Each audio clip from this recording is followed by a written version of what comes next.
আলাইকুম ওয়া রাহমাতুল্লাহ।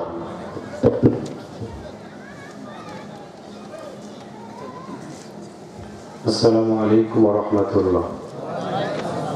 সম্মানিত ভাইয়েরা, আপনারা কি ঘুমিয়ে গেছেন? একটু কথা বলুন, ঘুমিয়ে গেছেন? আমরা যারা কোরআন শুনতে এসেছি খুশি করতে চাই কাকে? আওয়াজ করে বলুন কাকে? কারা কারা একটু দুই হাত তুলে দেখেন তো। মাঝখান থেকে একজন একটা তাকবীর দেন তো দেখি। একজন, হ্যাঁ আওয়াজ শুনে গেল, একজন ইমাম হন, মোহনপুর ইমাম। নারায়ে তাকবীর, আল কোরআনের আলো, আল হাদিসের আলো, কোরআন ছাড়া অন্য কিছু দুনিয়ার মুসলিম।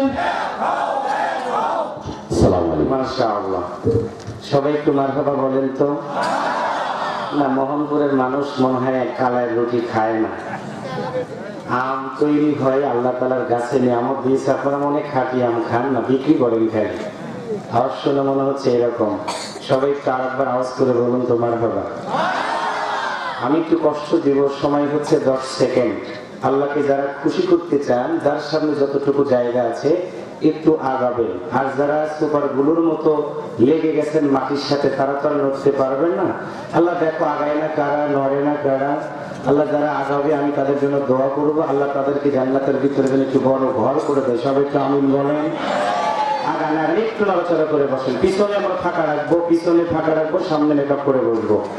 দেখি মাশাআল্লাহ, আমি জানি আপনারা রাজশাহীর মানুষ অনেক সুন্দর, অনেক ভদ্র। আমি দেখতে চাই একজন লোক যেন অন্তত যদি না ওঠেন একটু নড়াচড়া করেন, যে হুজুরের কথা আমরা শুনলাম। পিছনের ভাইয়ের একদম পিছনে কিছু মানুষ ওই যে সাথে ঠেস দিয়ে বসে আছে, যদি নড়াচড়া করে তাহলে জায়গাটা হারিয়ে যাবে। পিছনে আমার হাতের, আমার সোজা আমার ডান পাশের কিছু ভাইয়েরা একদম একটু নড়েন না, মাঝখানে একটু ফাঁকা হয়ে গেছে। একদম পিছনে কিছু ভাইয়েরা বসে আছেন, মাঝখানে ফাঁকা। ভাই একটু আগান, দয়া করে আগান, আগান, একটু কষ্ট করে আগান। আমি দেখতে চাই একদম পিছন থেকে উঠে সামনের দিকে আসেন। রাজশাহীর সুনামটা আপনারা রক্ষা করেন, আমি দেখতে চাই। মাশাআল্লাহ, অনেক সুন্দর পরিবেশ হয়েছে। আমি আবারও সালাম দিচ্ছি, মেহেরবানি করে সালামের জবাবটা সবাই একসাথে আওয়াজ করে দিলে খুশি হব। আসসালামু আলাইকুম ওয়া রাহমাতুল্লাহ। আলহামদুলিল্লাহ, আলহামদুলিল্লাহ নাহমাদুহু ওয়া নাস্তাঈনুহু ওয়া নাস্তাগফিরুহু ونعوذ بالله من شرور أنفسنا ومن سيئات أعمالنا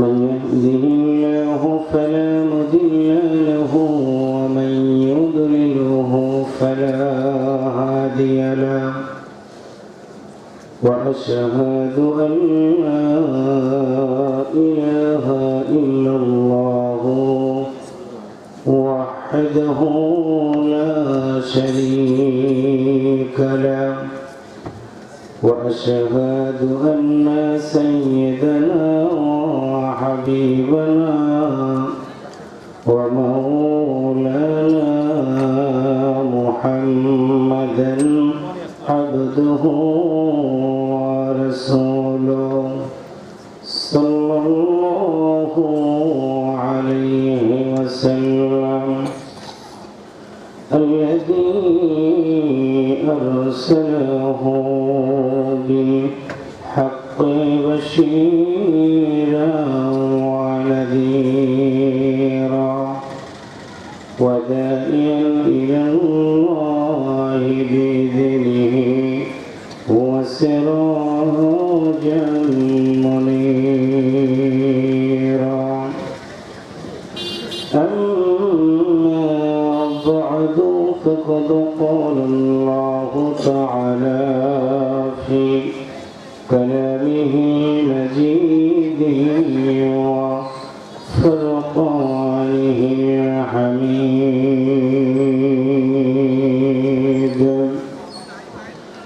أعوذ بالله من الشيطان الرجيم. بسم الله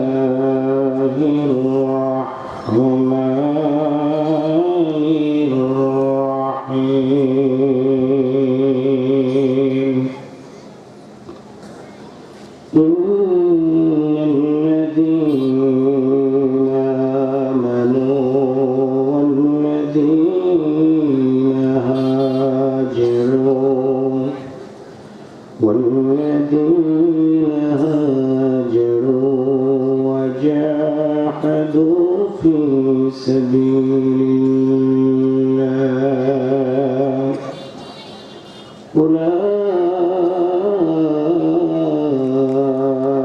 أولئك يرجون رحمة الله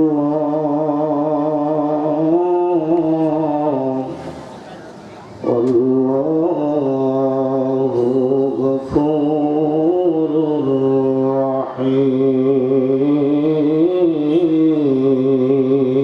رحيم. وقال رسول الله صلى الله عليه وسلم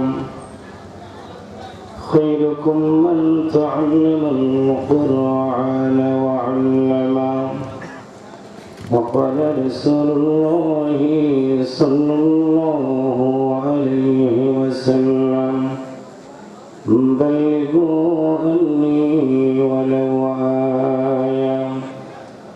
وقال رسول الله صلى الله عليه وسلم كلكم راع وكلكم مسؤول عن رعيته. বিশ্ব বিবেকে ঘুমিয়ে আছে, মুসলিম নিধন হয়,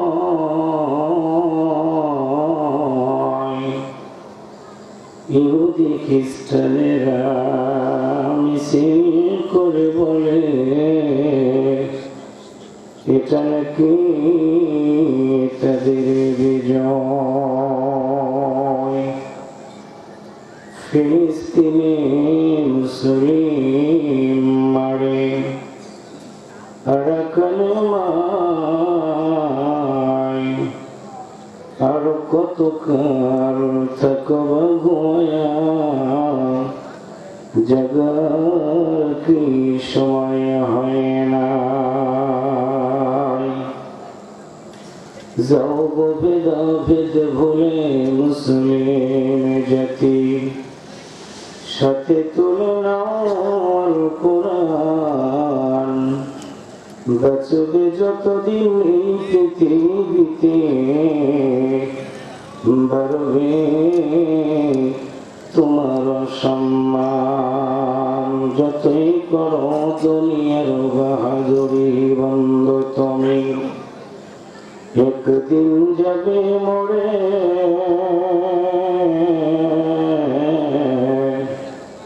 পৃথিবীর মানুষ নিষ্ঠুর হইয়া রাখবে তোমায় মাটির ঘরে।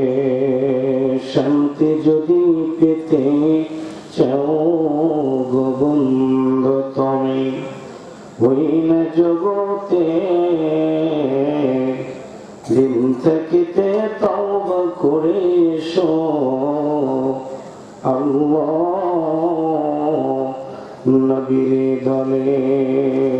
আল্লাহুম্মা সাল্লি আলা মুহাম্মাদিন ওয়া আলা আলি মুহাম্মাদ কামা সাল্লাইতা আলা ইব্রাহিম ওয়া আলা আলি ইব্রাহিম ইন্নাকা হামিদুম মাজিদ।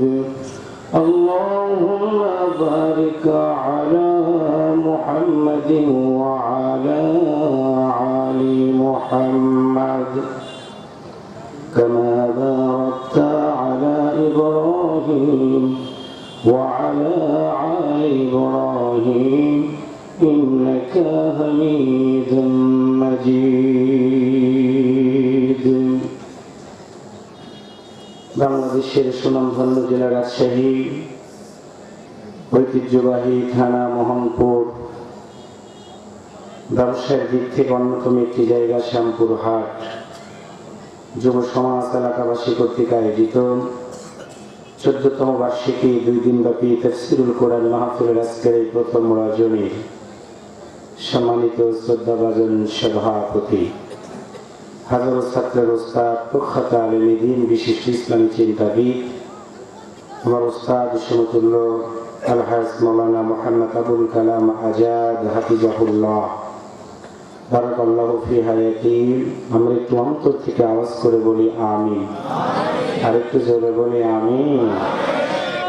সম্মানিত সভাপতি দয়েন হযরত মাওলানা আব্দুর রহিম, হযরত মাওলানা মুশিউর রহমান আজকের এই মাহফিলে প্রধান অতিথি হিসেবে বক্তব্য শুনিয়ে আপনাদের মনের মনে কোঠায় আসন গ্রহণ করে নিয়েছেন আপনাদের এই এলাকার কৃতি সন্তান, বিশিষ্ট ইসলামী চিন্তাবিদ, বিশিষ্ট শিক্ষানুরাগী, বাবা মোহনপুরের গণমানুষের প্রিয় নেতা, হাজারো ছাত্রের ওস্তাদ অধ্যাপক মোহাম্মদ আবুল কালাম আজাদ সাহেব, সম্মানিত বিশেষ অতিথিবৃন্দ, আমন্ত্রিত হযরত ওলামা ইকরামগণ, আজকের মাহফিলে যিনি বিশেষ মুফাসসির হিসাবে কথা শুনিয়েছেন আপনাদের এলাকার কৃতি সন্তান, বিশিষ্ট ইসলামী চিন্তাবিদ, বিশিষ্ট শিক্ষানুরাগী, অনলবর্ষী বাগ্মী, বাংলাদেশ মাজলিসুল মুফাসসিরিন কেন্দ্রীয় জাতীয় কমিটির অন্যতম সদস্য, রাজশাহী বিভাগীয় কমিটির সম্মানিত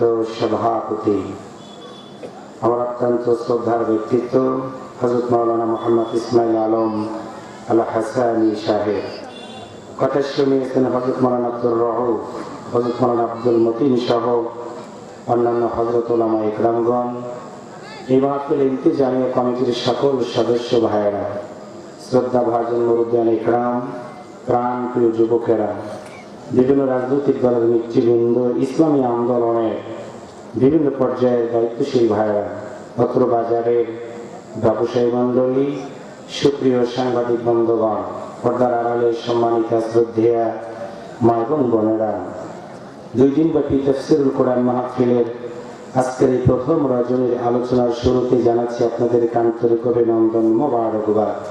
শুকরিয়া আদায় করছি মহান আল্লাহর দরবারে, যিনি আমাদেরকে আজকে পর্যন্ত বেঁচে রেখে, দোকানে গাড়িতে বাড়িতে না রেখে আল্লাহর এই জমিনে দিন কায়েমের আন্দোলনে শরীক হয়ে কোরআনুল কারীমের মাহফিলে বসার সুযোগ করে দিয়েছেন। সে আল্লাহর দরবারে শুকরিয়া আদায় করার জন্য অন্তর থেকে আওয়াজ করে বলি আলহামদুলিল্লাহ। একটু মহব্বতে বলি আলহামদুলিল্লাহ। রব্বানা লাকাল হামদ হামদান কাসীরান তাইয়্যিবান মুবারাকান ফীহি।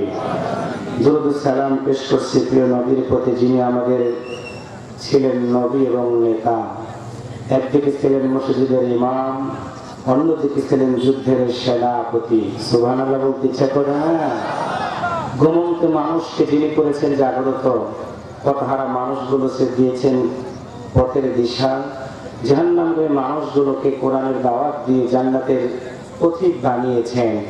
আজকের মাহফিল থেকে সে রাসূলের প্রতি জানাই সংক্ষিপ্ত দরুদ ও সালাম, অন্তর থেকে বলি সাল্লাল্লাহু আলাইহি ওয়াসাল্লাম।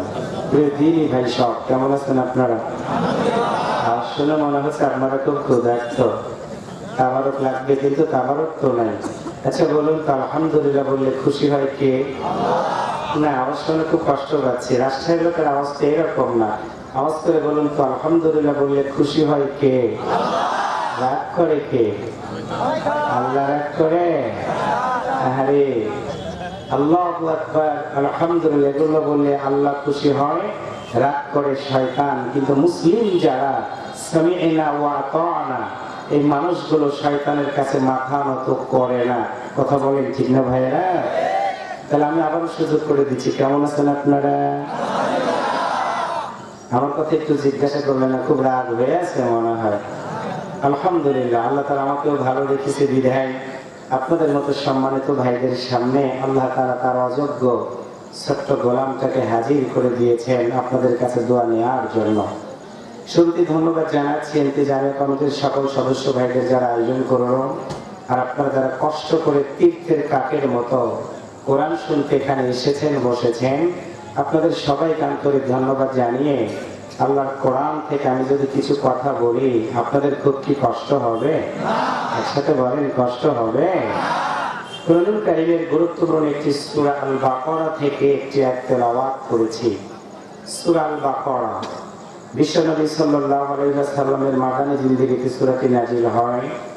মোট আয়াত সংখ্যা 286, রুকু সংখ্যা 40, সেখানকার আমি 218 নম্বর একটা আয়াত তেলাওয়াত করেছি। কেন করলাম? কারণ হলো আজকে গোটা পৃথিবীর ইহুদিরা এক, খ্রিস্টানেরা এক, নাসারারা এক, শুধুমাত্র মুসলমানেরা এক না হওয়ার কারণে প্রতিদিন মুসলমানদের রক্ত দিয়ে ইহুদি খ্রিস্টানেরা আনন্দ উল্লাস করে। আওয়াজ করে বলেন কথা ঠিক না ভাইয়েরা? এমনই সময় আমাদের কি দায়িত্ব এবং কি করণীয়, এই জন্য এই আয়াতটা বেছে নিয়েছি। আল্লাহ তাআলা রাসূলের উপরে আয়াত নাযিল করে জানিয়ে দিয়েছেন, রাসূল তোমাকে তো আমি পৃথিবীতে পাঠিয়েছি বাল্যিক পৌঁছে দেওয়ার জন্য। হেদায়েত দেওয়ার মালিক তো তুমি না? আপনারা কিছু বলবেন হেদায়েত দেওয়ার মালিক কে? আরেকটু জোরে বলেন কে? এই আল্লাহকে আপনাদের রাজশাহীতে আছে? একসাথে বলেন আছে? আল্লাহ তাআলা বলেন, রাসূল আমি তোমাকে দায়িত্ব দিলাম, তুমি আমার বান্দাদেরকে 3টা কাজের কথা বলো। আমার বান্দারা যদি 3টা কাজ করে, আমি আল্লাহ তাআলা আমার বান্দাদের জন্য 2টি পুরস্কার দেব। আমরা করব 2টি কাজ, আল্লাহ তাআলা আমাদের দিবে 2টি পুরস্কার। জবান খুলে বলুন তো, আমরা যারা এখানে বসেছে আমাদের তো একদিনই সৃষ্টিকর্তা, তিনি কে? আরেকবার বলেন তিনি কে? আল্লাহ বলেন আমি তাদেরকে জান্নাত দিব। কথাটা বলতেছেন আল্লাহ রাসূলকে, রাসূল তুমি বলো আমি তাদেরকে জান্নাত দিব। তারা কারা? ইন্নাল্লাযিনা আমানু, নিশ্চয় যারা ঈমান এনেছে। এই সুবহানাল্লাহ ভাই কই যান?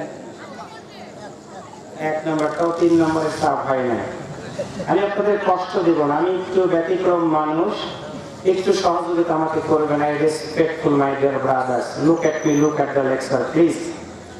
আমি কিছু কথা আপনাদের সামনে বলতে এসেছি দোয়া নেওয়ার জন্য। এখানে অনেক বড় বড় ওস্তাদরা বসে আছে, তাদের সামনে তো কথা বলা কঠিন। I must try again hard and soul. আমি চেষ্টা করব কোরআন থেকে কিছু কথা নিজে বলার এবং আপনাদেরকে শোনার। একটাই টার্গেট, যেটা আমল করতে পারি, আপনারা যেন আমল করে একসাথে আল্লাহর জান্নাতে যেতে পারি। জবান খুলে বলুন তো, জান্নাতে আমাদের যাওয়ার ইচ্ছা কি আছে? একসাথে বলেন আছে? আল্লাহ বলেন জান্নাত দিব তাদেরকে। কারা কারা? ইন্নাল্লাযিনা আমানু, ইন্না আন্না কান্না লাকিন্না লাইকা লা আল্লাহ, এটা গ্রামাটিক্যাল শব্দ। আল্লাহ বলেন ইন্নাল্লাযিনা আমানু, নিশ্চয় যারা ঈমান এনেছে। এবার একটু আওয়াজ করে বলুন তো, আমাদের ঈমান আছে না নাই? আর একটু জোরে বলেন আছে না নাই? আল্লাহ বলেন যারা ঈমান এনেছে, যদি প্রয়োজন হয় ঈমানটাকে ঠিক রাখার জন্য, ওয়াল্লাযিনা হাজারু, ঈমানটাকে ঠিক রাখতে গিয়ে, বিশ্বাসটাকে ঠিক রাখতে গিয়ে, বিশ্বাসের উপরে ইস্তিকামাত থাকতে গিয়ে যদি প্রয়োজন হয়, ওয়া হাজারু, তারা হিজরত করবে। হিজরত করার পরেও যদি দেখা গেল ঈমানের উপরে আঘাত আসতেছে, আরো যদি প্রয়োজন হয়, আল্লাহ বলেন ওয়াজাহাদু ফি সাবিলিল্লাহ, তারা আমি আল্লাহর জন্য সংগ্রাম করবে। 1 নম্বর হলো ঈমান, 2 নম্বর হলো হিজরত, 3 নম্বর হলো সংগ্রাম। এই 3টা কাজ যদি আল্লাহর বান্দারা করে, আল্লাহ তাআলা বলেন উলাইকা ইয়ারজুনা রাহমাতাল্লাহ, আমি আল্লাহ তাদের উপরে রহমত নাযিল করে দিব। সুবহানাল্লাহ বলা দরকার না? আল্লাহ বলেন শুধু কি তোমাদের উপরে রহমতই দিব না, আরেকটা মজার বিষয় হলো আল্লাহ বলেন আল্লাহু গফুরুর রহিম, আল্লাহ তাআলা ক্ষমা করে দিবে কাদেরকে? যাদের জীবনে গুনাহ আছে। আপনাদের জীবনে কি গুনাহ আছে? আমার শুনে মনে হচ্ছে সব ফেরেশতারা বসে আছে। জবান খুলে বলুন তো, আমাদের জীবনে গুনাহ আছে না নাই? তাহলে আমরা দুনিয়াতে এসেছি আল্লাহর দেওয়া 3টা দায়িত্ব পালন করব, আল্লাহর জান্নাতে যাব। আমি একটু দেখতে চাই এখানে যারা এসেছেন আমার সাথে একটু বলুন তো, 3টা কাজ করবে যারা আল্লাহর জান্নাতে যাবে তারা। একসাথে বলেন, 3টা কাজ করবে যারা আল্লাহর জান্নাতে যাবে তারা। কথাটা কার? একসাথে বলেন কথাটা কার? কোন সূরা? আল বাকারা। কোন সূরা? কত নম্বর আয়াত? 218। কত নম্বর আয়াত? মাশাআল্লাহ, এটার উপর আমার আলোচনা আমি শোনাবো, মাঝে মাঝে ধরবো। প্রিয় দিনী ভাইরা, আজকে এমন একটা সময় কোরআনুল কারীমের মাহফিলে বসে আছি, যেই সময় গোটা পৃথিবীর ইহুদি খ্রিস্টানেরা, বিশেষ করে আমেরিকার প্রেসিডেন্ট ডোনাল্ড ট্রাম্পের নেতৃত্বে ফিলিস্তিনে যুদ্ধবিরতি চলতেছিল। ইহুদি খ্রিস্টানদের অন্যতম দোসর নেতানিয়াহু, ইসরায়েলের প্রেসিডেন্ট, ইসরায়েলের প্রধানমন্ত্রী, যেটাই বলি না কেন, কিন্তু আমার দৃষ্টিতে গোটা পৃথিবীতে যদি একজনই ইসলামের চিরন্তন দুশমন থাকে, তিনি হচ্ছেন আমেরিকার প্রেসিডেন্ট ডোনাল্ড ট্রাম্প। আওয়াজ করে বলেন কথা ঠিক কিনা? সেই ডোনাল্ড ট্রাম্পের নির্দেশে নিরাপত্তার মাধ্যম দিয়ে নেতানিয়াহু প্রতিদিন আমাদের মসজিদগুলোকে তারা ভাঙার ষড়যন্ত্র করে। মুসলমানরা যেখানে সেজদা দিয়ে আমার আল্লাহ তাআলাকে ডাক দেয়, মসজিদে আকসাকে ভাঙার সেখানে ষড়যন্ত্র করছে। আমি আপনাদের কাছে একটি আহ্বান রাখতে চাই, সেটা হলো আমার মাইকের আওয়াজ যতদূর যাচ্ছে মনে রাখবেন একটি কথা, আমার আল্লাহ তাআলার সেই কথাটা, কুল্লু নাফসিন যায়িকাতুল মাউত সুম্মা ইলাইনা তুরজাউন। প্রাণী হিসাবে যেহেতু পৃথিবীতে আগমন করেছে, মৃত্যুর স্বাদ একদিন আমাকে গ্রহণ করতেই হবে।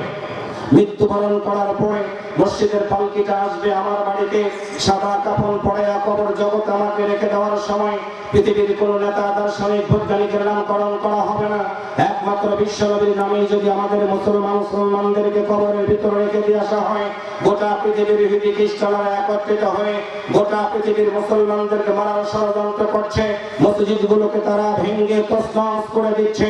এমনই সময়ে আজকের এই মোহনপুরের এই শ্যামপুর হাট ময়দান থেকে একটি আওয়াজ দিয়ে আমরা বাড়িতে চলে যেতে চাই।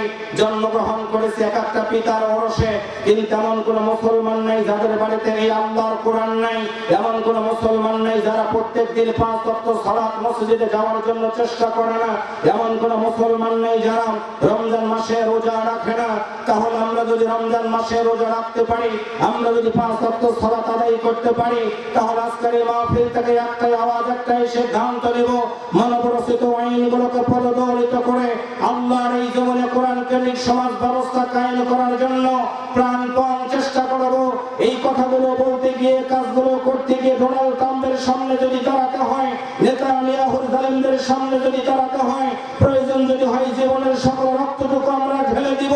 সন্ত্রাস, জঙ্গিবাদ, মাদক মুক্ত সমাজ যতদিন পর্যন্ত প্রতিষ্ঠিত না হবে, ততদিন পর্যন্ত মুসলমানেরা তাদের আন্দোলন, তাদের সংগ্রাম কোরআনের পক্ষে সকল প্রকার মানুষদেরকে দাওয়াত দিতেই থাকবে, দিতেই থাকবে, দিতেই থাকবে। কারা কারা আল্লাহর কোরআন মানতে রাজি আছেন? দুহাত তুলে আমার আল্লাহকে দেখায় না। তাকবীর দেন না মাসজিদের সাথে। নারায়ে তাকবীর, নারায়ে তাকবীর,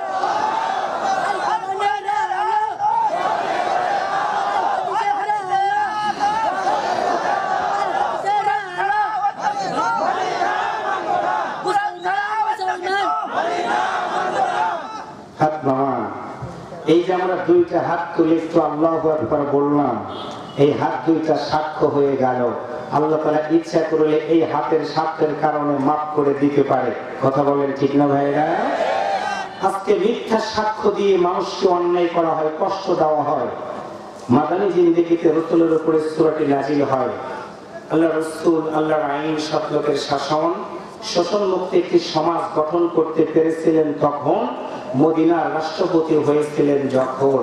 আমরাও চেষ্টা করি কোরআনের দাওয়াত দিয়ে সকল মানুষগুলোর কাছে এই কোরআনের সমাজ কায়েম হয়ে গেলে অমুসলিম ভাইরা কি অধিকার পাবে, নারীরা কি অধিকার পাবে, যুবকেরা কি অধিকার পাবে। এক কথায় সোনার বাংলাদেশটাকে আমরা যদি সত্যিকার সোনার মানুষে পরিণত করতে চাই, একটা জিনিস দিয়েই সম্ভব।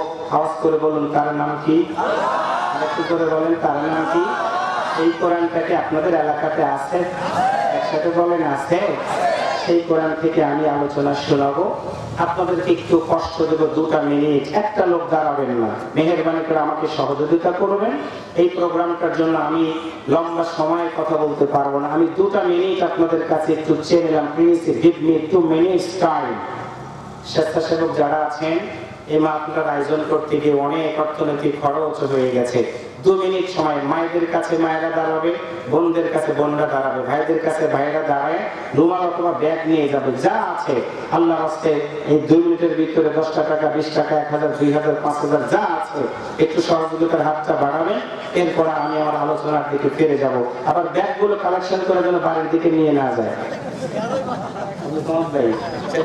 সেদিন দিনাজপুরে গেছি তো 200টা ব্যাগ দিছে, গুনে দেখে 150 ব্যাগ আছে, 50টা নেই। জিজ্ঞেস করলাম কই গেছে, হুজুর বাড়ি কোনে গোনার জন্য নিয়ে গেছে আর কি। এরকম যেন না হয় আর কি। মা বোনেরা, আমি আপনাদের কাছে সহযোগিতা কামনা করছি। মেহেরবানি করে আপনারা একটু আল্লাহর রাস্তে, ওই যে দিন বেচার টাকা আছে না, আবার অনেক সময় তো স্বামীর পকেট থেকে না করে টাকাগুলো নেয়, সেই টাকাগুলো আল্লাহর কোরআনের জন্য আপনারা একটু দিয়ে দেন। 2 মিনিট সময়, লম্বা সময় নেব না। আমি তোয়ালে দিয়েছি, রুমাল দিয়েছি, ব্যাগ আছে, যার কাছে যা আছে। টাকা যদি না থাকে মাথার টুপি দেন, টুপি নেই পকেটের বিড়ি দেন, বিড়িগুলো নিয়ে ভেঙে ফেলে দিব, তওবা করাবো আর যেন জীবনে বিড়ি না খান। কথা কি বুঝাইতে পারছি ভাই? আমি হৃদয় থেকে আপনাদের জন্য দোয়া করবো। আল্লাহর কোরআনের মাহফিল, একটু সহযোগিতার হাত আমরা বাড়াই। ভাই কি বালতি নিয়ে গেছে নাকি মাঝখানে? মাশাআল্লাহ, যার কাছে যতটুকু আছে। আমি 2 মিনিট সময়, লম্বা করবো না। প্রিয় দিনী ভাই, আমাকে সহযোগিতা একটু করুন আপনারা। দাঁড়ানো ভাইয়া একটু সহযোগিতা দিবেন। যে যেখানে আছেন কেউ মাহরুম করবেন না, আল্লাহর রাস্তা আপনারা কেউ মাহরুম করবেন না। রুমালগুলো মঞ্চে চলে আসলে আমি আমার আলোচনার দিকে ফিরে যাব। সবাই একটু বলবেন ইনশাআল্লাহ। টাকাও দিবেন, ইনশাআল্লাহ বলবেন, কথা বলবেন আপনারা জিহ্বাটা দিয়ে। আমি আজকে ঢাকাতে ছিলাম, সকালে একটা সেমিনার আমার প্রোগ্রাম ছিল, কথা বলে আসছি। সেখানেও দেখেছি অনেক মানুষকে আল্লাহ তাআলা বানিয়েছেন, মুখ দিয়েছেন, কথা বলার মতো শক্তি দেয়নি। পা আছে, হাঁটতে পারে না, হাত আছে, তারা হাত তুলতে পারে না। আল্লাহ তাআলা আমাদের সকল প্রকারের নিয়ামত দিয়ে ভরপুর করে দিয়েছেন। এই জন্য আমরা কিন্তু কথা বলতে পারবো ভাইরা। তাহলে আসুন, রুমাল পাঠিয়ে দিয়েছি, রুমালের ভিতরে আপনারা যতটুকু আছে সহযোগিতার হাতটা বাড়াবেন। আমি হৃদয় থেকে আপনাদের জন্য দোয়া করে দেবো। সবাই একটু বলি ইনশাআল্লাহ। মা বোনেরা, আপনারা তো অনেক উপস্থিত হয়েছেন, আমি তো শুনেছি আর কি। আমাদের আবুল কালাম ভাই বললেন মা বোনেরা অনেক উপস্থিত হয়েছেন, আপনাদের জন্য স্পেশাল কথা। এবং এই বছরে দেখছি মা বোনদের জন্য জায়গা আরো বেশি লাগতেছে। পুরুষ প্যান্ডেল যতটুকু লাগে, মহিলা প্যান্ডেল গুলো আর একটু বড় করতে হয়। এখানে কি করেছে আমি জানি না, তবে বামনারা আপনারা একটু সহযোগিতার হাতটা বাড়ান, বোনদের কাছে সহযোগিতাটা নেন। আমি আপনাদের কাছ থেকে সহযোগিতা কামনা করছি। আসুন আমরা কোরআনের দিকে ফিরে আসি। সবাই একটু বলেন তো দেখি আল্লাহু আকবার। যুবক বিয়ে করো নাই কারাকারি, একটু হাত তোলো তো। রাজশাহী তো মানে যুবক নাই, সব বিয়ে করে বুড়া হয়ে গেছে। আচ্ছা যুবক একটু হাত তোলো তো তোমরা যারা, পিছনে তো অনেক যুবক আছে মাশাআল্লাহ। এবার যুবক যারা বিয়ে করো নাই তোমরা একটু বলো তো ভাই আল্লাহু আকবার। এই আওয়াজে হবে না, মনে সব ছেঁকা খাপাটি বসে আছে। এবার একটু আওয়াজ করে বলো, গান থাকার যায়। যুবক যারা বিয়ে করো নাই আরেকবার একটু বলো আল্লাহু আকবার। এইবারে থামো, আমরা যারা বিয়ে করেছি না, বয়স হয়ে গেছে, ছেলে পেলো 3, 4, 5, 10 অনেকের হয়ে গেছে। আমার সিরাজগঞ্জে একটা আঞ্চলিক কথা চালু আছে, পুরান চাল ভাতে বাড়ে। রাজশাহীতে আছে কিনা জানি না, তো দেখি আজকে কতটুকু ভাতে বাড়ে আমি একটু বুঝতে পারবো আর কি। পুরান চালের কোনো গুণ আছে কিনা একটু দেখতে চাই। এবার আমরা যারা বিয়ে করেছি না, এবার আমরা একটু বলি তো দেখি আল্লাহু আকবার। আরেকবার বলি আল্লাহু আকবার। শুনে মনে হচ্ছে বিয়ের বয়স মনে এখনো আছে, মানে বয়স হয়ে গেছে, ইমানি শক্তি আমাদের দুর্বল হয় নাই। একটু মারহাবা বলেন। তাহলে বলুন তো, আমার বিষয়টা হলো 3টা কাজ করবে যারা আল্লাহর জান্নাতে যাবে তারা। পিছনের ভাইয়েরা আপনারা বলেন তো দেখি, জান্নাতে যদি যেতে চাই আমরা কাজ করব কয়টা? সামনের ভাইরা বলেন কোন সূরা? পিছনের ভাইরা বলেন কত নম্বর আয়াত? 218। কত নম্বর আয়াত? এবার সবাই একসাথে বলেন, 3টা কাজ করবে যারা আল্লাহর জান্নাতে যাবে তারা। কথাটা বলেছেন কে? কোন সূরা? কত নম্বর আয়াত? মাশাআল্লাহ, এই মুখস্থ হয়ে গেল আজকের আলোচনা। তাফসীর মাহফিল আমরা মনে রেখে যাব। আসুন, বিতাড়িত শয়তানের কাছ থেকে পানা চেয়ে নিই। আপনাদের রাজশাহীতে কি শয়তান আছে? একসাথে বলেন আছে। তারা আল্লাহর আইনের যারা বিরোধিতা করে তারাই তো শয়তান। কোরআন না মানলে মুসলমান থাকা যায় না। আমরা সকল ভাইদেরকে কোরআন মানার জন্য আহ্বান রাখতে চাই। কথা বলেন ঠিক না ভাইরা? আমি তেলাওয়াত শেষ করব, একটু আল্লাহু আকবার বলবেন। মনটাকে শক্ত করেন, মনটাকে উৎফুল্লর ভিতরে নিয়ে চলে আসেন। আমি তেলাওয়াত শেষ করব, আপনারাও তেলাওয়াত করেন। প্রতিটা হরফ যদি তেলাওয়াত করেন সওয়াব দিবেন একজনই, তিনি কে? আল্লাহ। এবার একটু করুন সবাই আমার সাথে। أعوذ بالله من الشيطان الرجيم بسم الله الرحمن الرحيم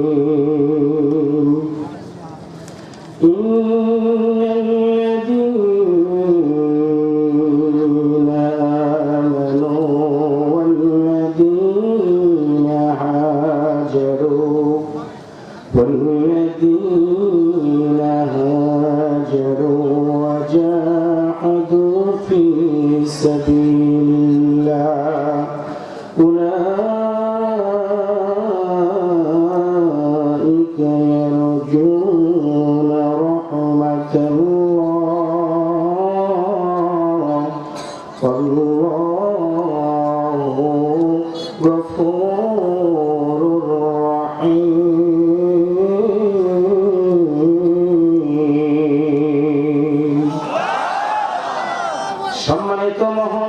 মাসে বিশ্বনবী সাল্লাল্লাহু আলাইহি ওয়াসাল্লামের মাদানী জিন্দেগিতে সূরাটি নাযিল হয়। কোরআনুল কারীমের ভিতরে সর্ববৃহৎ একটি সূরা, তার নাম হলো বাকারা।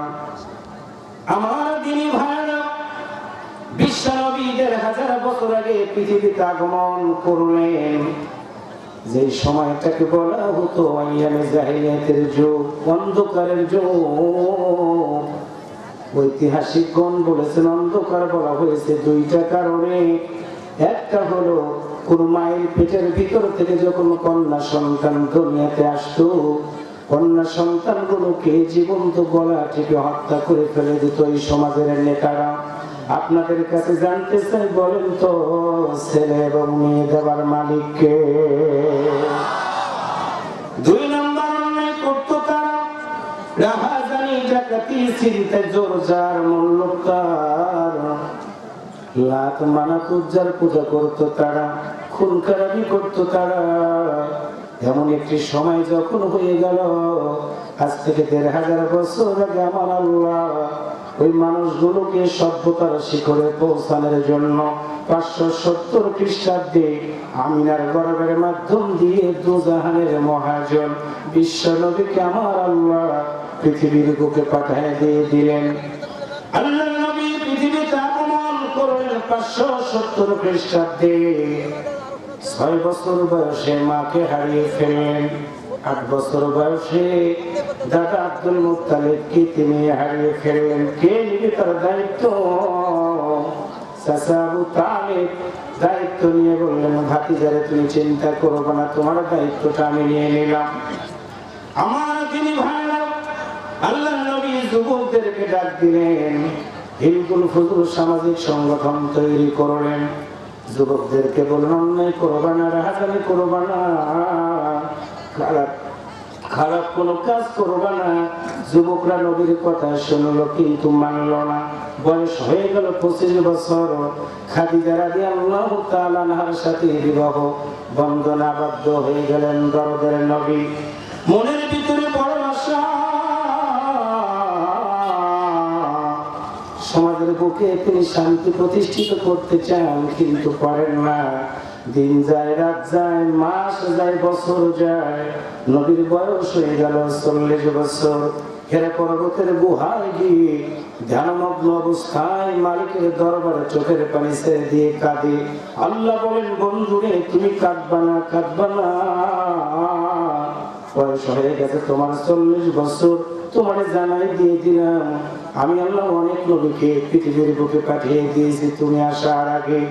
ওই নবীদেরকে তাওরাত, জবুর, ইনজিল থেকে শুরু করে অনেক গ্রন্থগুলো আমি তাদেরকে দিয়েছি মানুষগুলোকে হেদায়েতের দিকে ডাক দেওয়ার জন্য।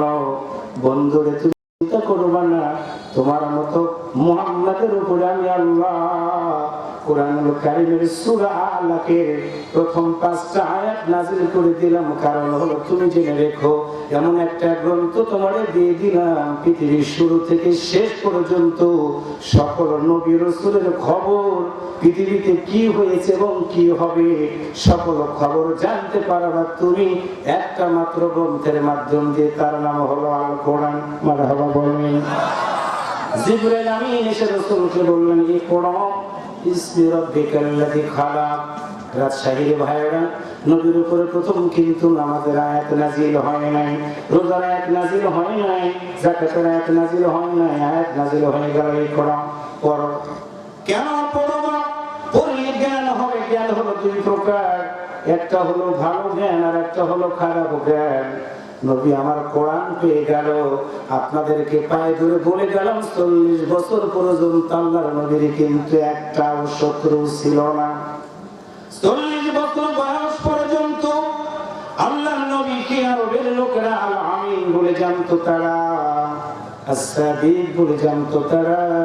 আল্লাহর নবী পেয়ে গেলেন যখন কোরআন, আবু জাহেল, উতবা সাহেবরা জোট করে নবীর কাছে এসে বলল, লাত মানাত উজ্জার বিরুদ্ধে তুমি কোনো কথা বলতে পারবা না। আমরা মূর্তি পূজা করি, পুতুল পূজা করি, এমনকি আগুনের পূজা করি। আব্দুল্লাহর বেটা, কি হয়ে গেল তোমার? বাপ দাদার ধর্মে চুনকালি লাগাই দিয়ে তুমি আল্লাহর দিকে মানুষগুলোকে কেন ডাকো? আল্লাহর দিকে ডাক দিবা না। আল্লাহর দিকে যদি ডাক দাও তুমি, আমরা সিদ্ধান্ত নিলাম তুমি নিঃসন্দেহে পাগল হয়ে গেছো। রাজশাহীর ভাইরা 40 বছর পর্যন্ত যে নবী ছিল আল আমিন, কোরআনের দাওয়াত দেওয়ার কারণে লোকেরা তাকে পাগল বলে গালি দিল। যদি হন মুসলমান, জবান করে বলুন তো আল্লাহর নবী কি কখনো পাগল ছিলেন? আরেকটু জোরে বলেন। আমার নবী কি দাওয়াত দিয়েছে আমার আল্লাহ সেটা সুন্দর করে জানাই দিয়ে দিলেন। ওয়ামান আহসানু কাওলাম মিম্মান দাআ ইলাল্লাহি ওয়া আমিলা সালিহান ওয়া ক্বালা ইন্নানি মিনাল মুসলিমিন।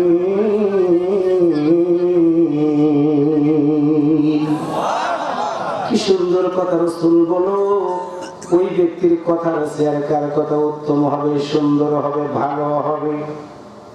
যে ব্যক্তি মানুষদেরকে আল্লাহর পথে ডাকে, শুধু আল্লাহর পথে ডাকে না, ও আমিলা সালিহান, এবং সে নিজে আমল করে।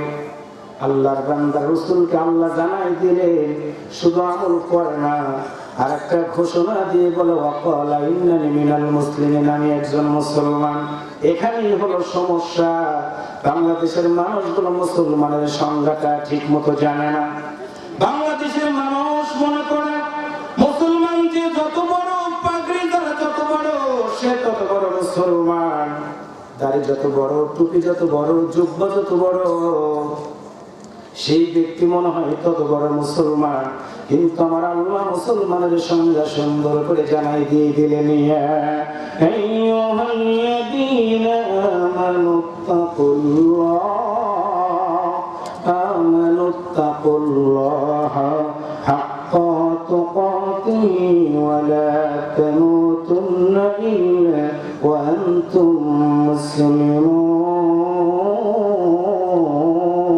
মুসলিমুন। আরেকটু জোরে বলেন আল্লাহু আকবার। তার মানে হলো মুসলমান যারা হবে, আল্লাহ বললেন এক নাম্বার গুণ হলো তাদের দিলের ভিতরে ভয় থাকবে আমি আল্লাহর। তার মানে আমি যদি হই মুসলমান, আওয়াজ করে বলুন তো আমার দিলের ভিতরে ভয় থাকবে কার? একসাথে বলেন কার? আল্লাহর ভয় যদি দিলের ভিতরে থাকে কেউ কিন্তু চুরি করতে পারবে না, ডাকাতি করতে, রাহাজানি করতে পারবে না। কারণ হলো দিনের আলোতে অন্যায় করবেন, রাতের অন্ধকারে অন্যায় করবেন, কেউ যদি না দেখে একজনই দেখবেন। আওয়াজ করে বলুন তো তিনি কে?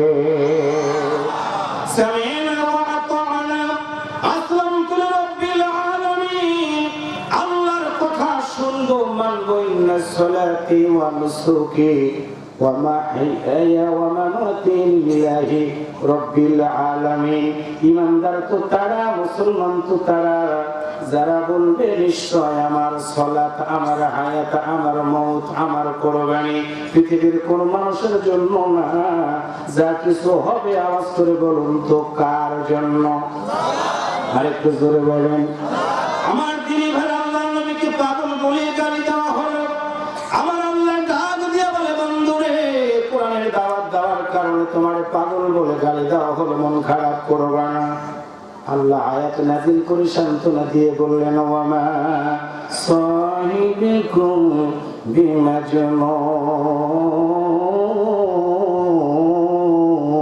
বিমাজনুন।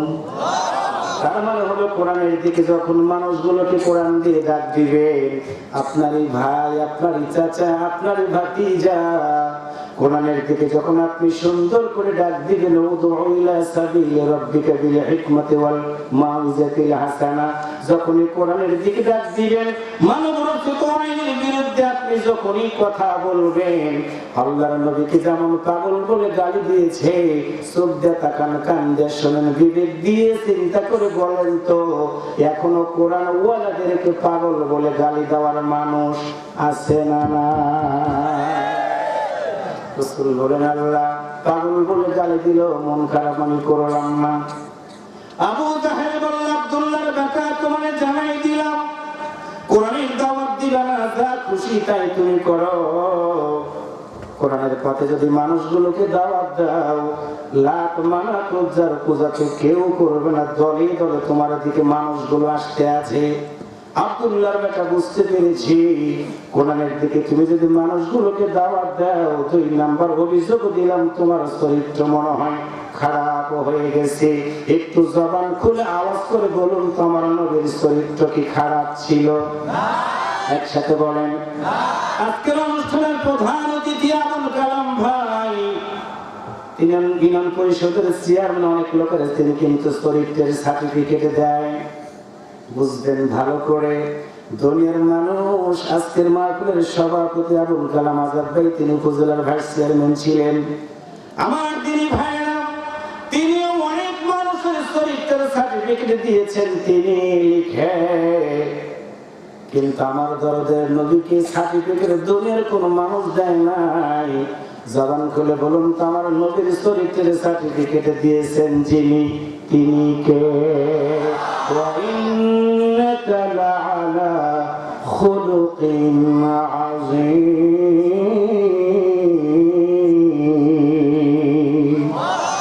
আল্লাহর নবীর চরিত্রের সার্টিফিকেট আমার আল্লাহ দিয়ে দিলেন, কিন্তু কাফেরেরা বুঝলো না, অপরাধ হলো আল্লাহর নবী কোরআনের দাওয়াত কেন দেন?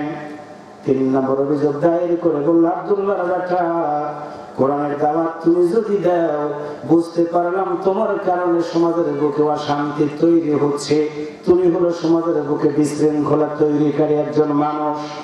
আমার দিনী ভাইয়ের সকল সুদারুরা, সকল ঘুষখোরেরা, আল্লাহর জমিন, আল্লাহর দ্বীন কায়েম হোক, এইটার ক্ষেত্রে অনেক মুসলমান নামদারি আওয়াজ করে বলেন, কথা ঠিক কিনা? আল্লাহর জমিনে দ্বীন কায়েম যখন হয়ে যাবে, চোর আর চুরি করতে পারবে না, ডাকাতেরা ডাকাতি করতে পারবে না, ঘুষখোরেরা ঘুষ করতে পারবে না, যার কারণে তারা একজোট হয়ে কোরআনওয়ালাদের সাথে খারাপ ভাষায় গালি দেয়। আজকে নতুন না, নতুন না, আল্লাহর নবীকেও পাগল বলে গালি দিয়েছে, আল্লাহর নবীর চরিত্রের উপরে কলঙ্কের দাগ দিয়েছে, আল্লাহর নবীকে অশান্তি সৃষ্টিকারী হিসাবে আখ্যা দিয়েছে আবু জাহেলের দলের লোকেরা। আল্লাহ বলেন, বন্ধুরে তুমি মন খারাপ করবে না, ওয়ামা আরসালনাকা ইল্লা রাহমাতান লিল আলামিন।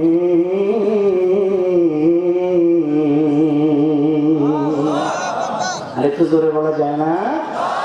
আমার দিনী ভাইরা, আল্লাহর নবী আল্লাহর কাছে বলেন, আল্লাহ ইন্নাল্লাযীনা আমানু, ঈমানের কথা যখনই বলবো, বেঈমানদাররা ঈমানদারদেরকে ধরবে, মারবে, দুঃখ দিবে, কষ্ট দিবে। আল্লাহ বলো, ঈমানদাররা বিপদের মধ্যে গেলে তাদের কাছে কি সাহায্য চাইবে না, তাদের সাথে কোনো সন্ধি করবে? আল্লাহ বলেন, বন্ধুরে না, ঈমানদাররা বিপদের মধ্যে পড়ে গেলে কারোর কাছে মাথা নত করবে না, কারোর কাছে সাহায্য চাইবে না, 2টা কাজ করবে তারা। আল্লাহ বলেন, ইয়া আইয়ুহাল্লাযীনা আমানুস্তাঈনু বিস-সাবরি ওয়াস-সালাহ ইন্নাল্লাহা মা'আস-সাবিরিন।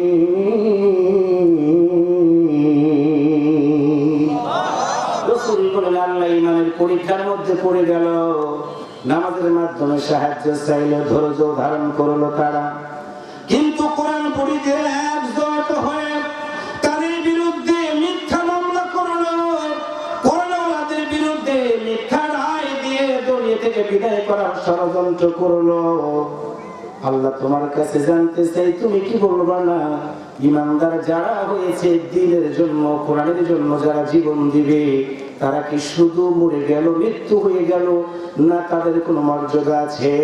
আমার আল্লাহ জানাই দিলেন, বন্ধুরে না, না, না, দ্বীনের জন্য, কোরআনের জন্য ঈমানদাররা যদি জীবন দেয়, সাধারণ মৃত্যু তাদের হবে না, তারা শহীদি দরজা লাভ করবে। আল্লাহ বলেন, ওয়ালা তাকুলু লিমান ইউকতালু ফি সাবিলিল্লাহি আমওয়াত বাল আহইয়াউ ওয়ালাকিন লা তাশউরুন।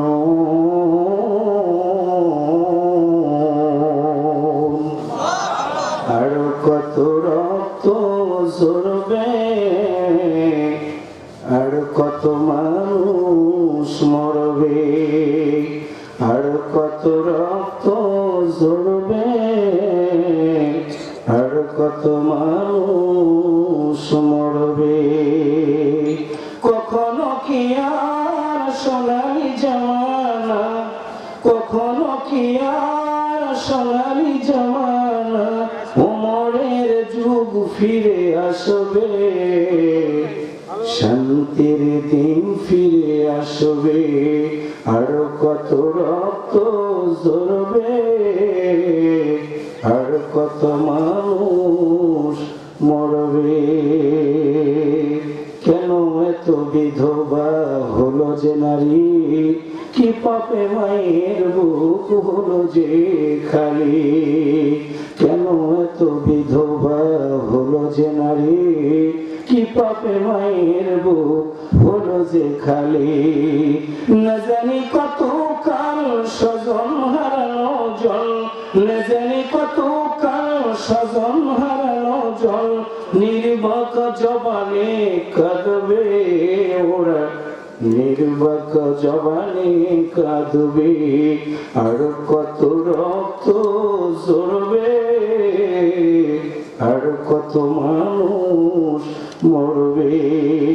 কখনো কি আর সোনালি জামানা, কখনো কি আর সোনালি জামানা, ওমরের যুগ ফিরে আসবে, শান্তির দিন ফিরে আসবে, আর কত রক্ত ঝরবে, আর কত মানুষ মরবে। ইন্নাল্লাযীনা আমানু ওয়াল্লাযীনা হাজারু ওয়াজাহাদু ফী সাবিলিল্লাহ। আল্লাহু আকবার বলেন। আমার দিনী ভাই লম্বা করব না, ভাই ধরে বলি গালাম্মা বলিরা যুবকেরা রে, আল্লাহর নবী যখন ডাক দিয়া বলেন ইন্নাল্লাযীনা আমানু, ঈমান যারা এনেছো তোমাদেরকে জানাই দিলাম, কাটা হেরে কেন তো কেন কমল তুলিতে, দুঃখ বিনাশ কুলা বহাইকে মহিতে। আমরা মুসলমান হইলাম, জান্নাতে যাওয়ার জন্য চেষ্টা করলাম, কিন্তু কোরআনের পক্ষে 100% সিদ্ধান্ত নিতে পারলাম না। যে বলে আই রে তার দিকে যাই রে, দেখা শোনা নাই রে, মনে রাখবা পায়ে ধরে বলে গেলাম তুমি কার সাথে চলো, তোমার সেই বন্ধু কি নামাজ আদায় করে, যার সাথে তুমি পথ চলো মত দাও, তুমি মরে গেলে তোমার এই বন্ধু কি কবরের ভিতরে তোমার মতো মানুষটার লাশটা কবরের ভিতরে নামাইতে পারবে। মনে রাখবে একটা কথা বন্ধু রে, কোরআন কিতাবাকা কাফাবি নাফসিকা ইয়াউমা আলাইকা হাসিবা, জীবন নামক ঘড়ির কাঁটাটা যেদিন বন্ধ হয়ে যাবে, মসজিদের বারান্দার পালকিটা একদিন না একদিন তোমার এবং আমার বাড়িতে আসবে। আজরাইল সেদিন আমার হুকা বের করে নিয়ে যাবে, আমি নাকি বলে নিজে আমল করার সব দরজা বন্ধ হয়ে যাবে। একটা নজর দেখার জন্য মানুষগুলো আমার বাড়িতে ভিড় জমাবে। কি নিয়ে যাবা শুনে রাখো, মামলা হয়ে গেলে উকিল ধরতে হয়, কোর্টে গিয়ে সুন্দর করে জামিন নিতে হয়, উকিলের মাধ্যম ছাড়া জামিন হয় না। আল্লাহর বান্দারা নিয়মিত হাজিরা না দিলে মামলার ওয়ারেন্ট হয়। রাজশাহীর ভাইদেরকে পায়ে ধরে বলে গেলাম, আমার আল্লাহ নিয়মিত একটা কাজ আমাদেরকে দিয়েছেন, বাবা খালাকাতুল জিন্না ওয়াল ইনসা ইল্লা লিয়াবুদুন। আল্লাহু আকবার বলো। আল্লাহ বলেন বান্দারে শুনে রাখো, আমি আল্লাহ তোমাকে এমনি পৃথিবীতে পাঠাই নাই, আমার ইবাদত করার জন্য পাঠাইছি রে। রাসূল বলেন আল্লাহ বলো তোমার বান্দারা কেমন করে তোমার ইবাদত করবে। আমার আল্লাহর একটা আয়াত নাযিল করে জানাই দিয়ে দিলেন, কুনতুম খায়রা উম্মাতিন উখরিজাত লিন-নাস তা'মুরুনা বিল মা'রুফ ওয়া তানহাউনা আনিল মুনকার ওয়া তু'মিনুনা বিল্লাহ।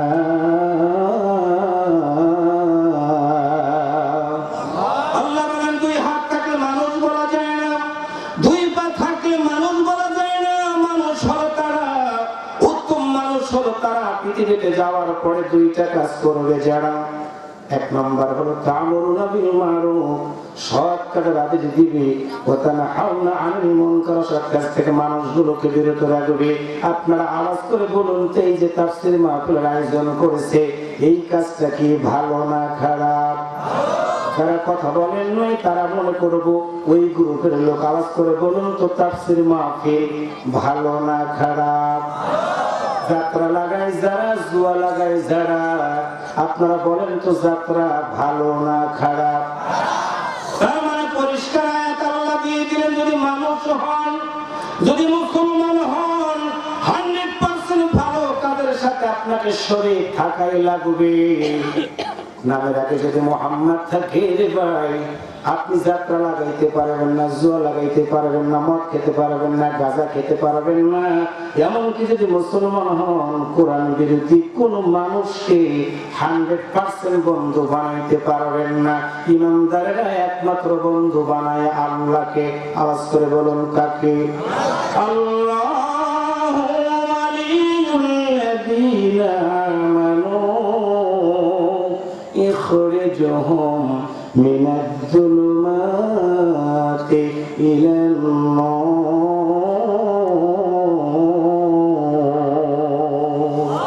আল্লাহ বলেন, রাসূল বলে দাও, ইমানদার যারা হবে তারা একমাত্র আমি আল্লাহর বন্ধু বানাবে।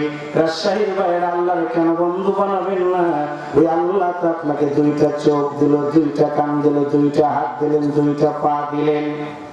আল্লাহ বলেন, বন্ধু রে শুনে রাখো, আমি আল্লাহ শুধু দুইটা হাত দুইটা পা দিলাম না, আমার যারা বন্ধু বানাবে কেন ইখরিজুহুম, আমি তাদেরকে বের করে আনবো মিনাজ-জুলুমাতি ইলান-নূর, অন্ধকার থেকে আলোর দিকে আমি আল্লাহ তাদেরকে নিয়ে আসবো।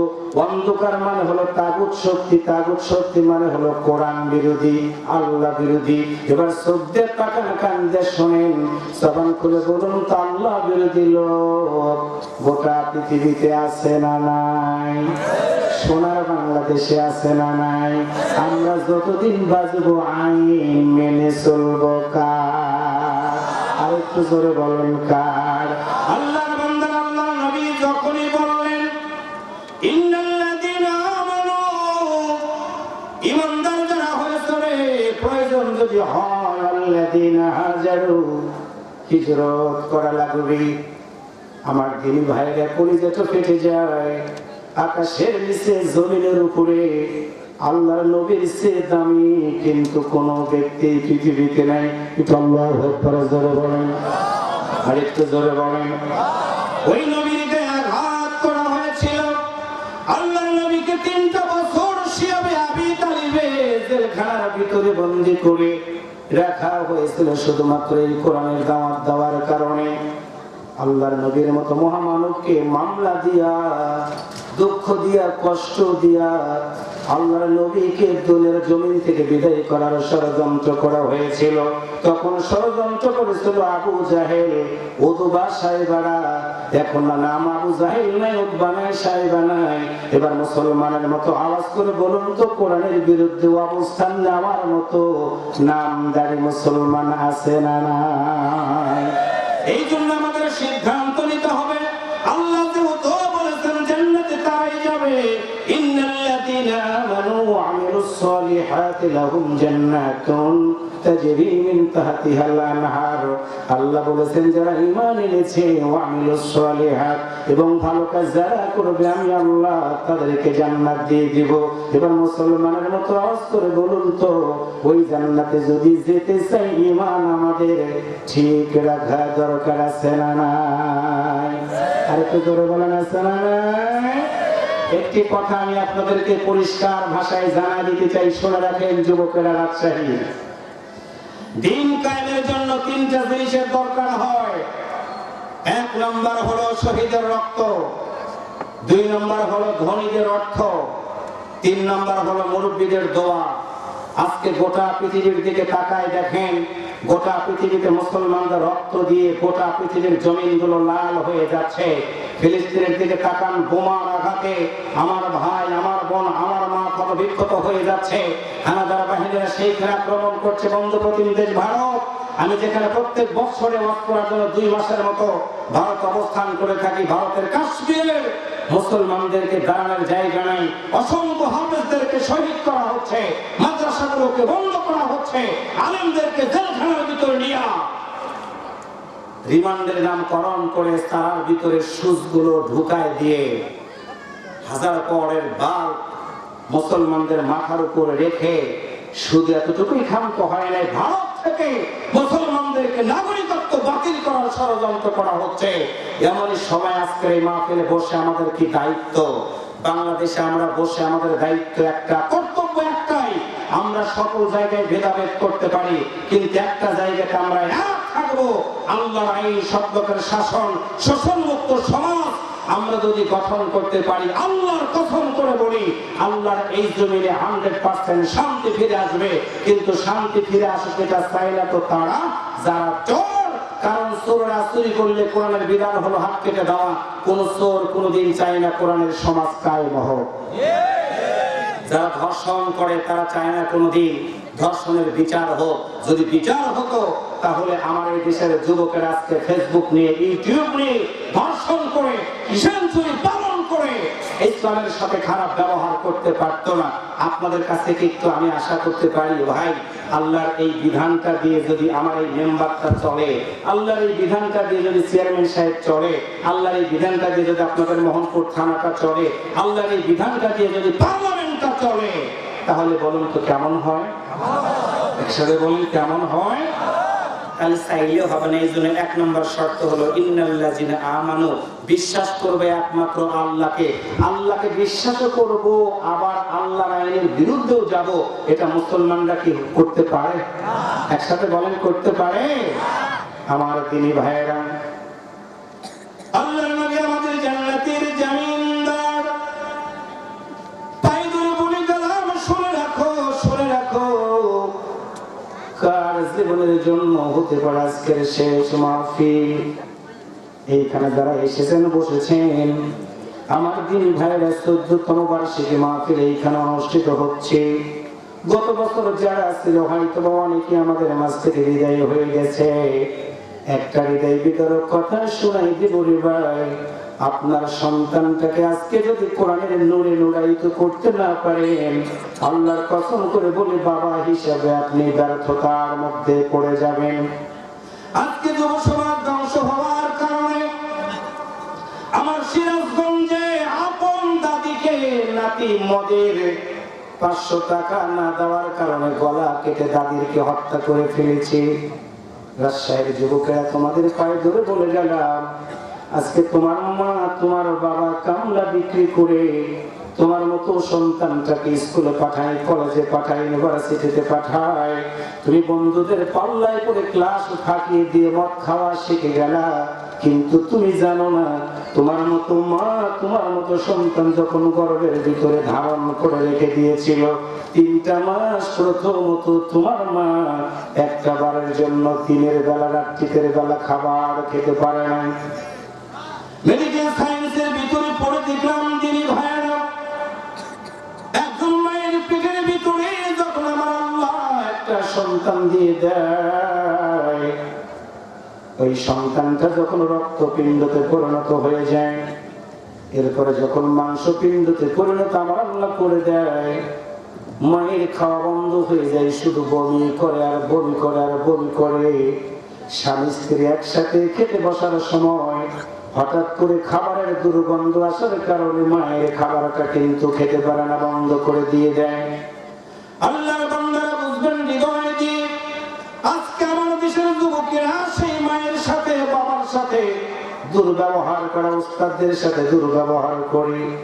যুবক তোমাদের পায়ে ধরে বলে গেলাম, একজন যুবকই পারে রে একটি সুন্দর সমাজ গঠন করতে, একটা যুবকই পারে অসৎ নেতৃত্ব পরিবর্তন করে সৎ নেতৃত্বটা প্রতিষ্ঠিত করতে পারে। ওই যুবক তোমারে বলে গেলাম, শুনে রাখো, তুমি যখন তোমার মায়ের পেটের ভিতরে 5 মাস তোমার বয়স হয়ে গেল, মেডিকেল সায়েন্সের ভাষা অনুযায়ী তোমার অঙ্গ প্রত্যঙ্গগুলো আমার আল্লাহ তাআলা দান করে দিয়ে দিলেন। আপনার ভাইয়েরা অপারেশন করার সময় দেখা যায় ছেলে মেয়ের অনেক সময় সন্তানটার মাথা কিন্তু কিন্তু উল্টা দিক থেকে যায়। একজন মা ছাড়া গর্ভের ভিতরকার কষ্ট কিন্তু কেউ বোঝে না, কেউ বোঝে না, কেউ বোঝে না। আওয়াজ করে বলেন কথা ঠিক কিনা ভাইরা? একজন মায়ের পেটের ভিতরে বাচ্চার বয়স হয়ে গেল 6 মাস। আল্লাহর বান্দারা, আল্লাহর নবী জন্মগ্রহণ করার আগে বাবারে হারিয়ে ফেলেছে রে। 6 বছর বয়সে তিনি মাকে হারিয়ে ফেলেছেন। আল্লাহর নবীর সামনে যখন কোন মা হারা সন্তান আসতো, আল্লাহর নবী জড়িয়ে ধরে মাথার উপরে হাতটা বুলিয়ে দিতেন। বাবা হারা সন্তান যখন আসতো, আল্লাহর নবী হাতের উপরে যুবকটার মাথার উপরে হাতটা বুলিয়ে দিতেন। পায়ে ধরে বলে গেলাম, শুনে রাখো যুবকেরা, 6 মাস বয়স হয়ে গেল তোমার মায়ের পেটের ভিতরে তোমার। আমার আল্লাহ হাত দিলেন, পা দিলেন, 5টা আঙ্গুল দিয়ে দিলেন। 7 মাস বয়সে তোমার মতো সন্তানটার ওজন মায়ের পেটের ভিতরে আমার আল্লাহ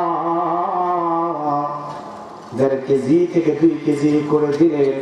মেডিকেল সায়েন্সের প্রমাণ হলো ভাইরা, একটা জীবন্ত মানুষের পেটের ভিতরে একটা সন্তান প্রতিষ্ঠিত হওয়ার আগে, ভূমিষ্ঠ হওয়ার আগে 2 কেজি, 2.5 কেজি থেকে 3.5 কেজি পর্যন্ত একটা মায়ের পেটের ভিতরে আমরা অবস্থান করেছিলাম। আল Quran is the one science বইটা যখনই পড়লাম, আমার 2টা চোখ পানিগুলো গড়িয়ে গড়িয়ে পড়লো। সেটা হলো মায়ের থলিটা যেখানে আছে 6 ইঞ্চির মতো লম্বা। একটা সন্তানের বয়স যখন 6 মাস হয়ে যায়, 6 ইঞ্চি প্রতিটা সন্তান লম্বা হওয়ার পরে ওই সন্তানের লম্বা এবং মায়ের কলিজাটা আস্তে আস্তে উপরের দিকে উঠতে থাকে। আমার আল্লাহ একটা প্যাকেটের মতো বানায়া আমাদের মতো সন্তানগুলোকে মায়ের পেটের ভিতরে সংরক্ষণ করে রেখে দেয়।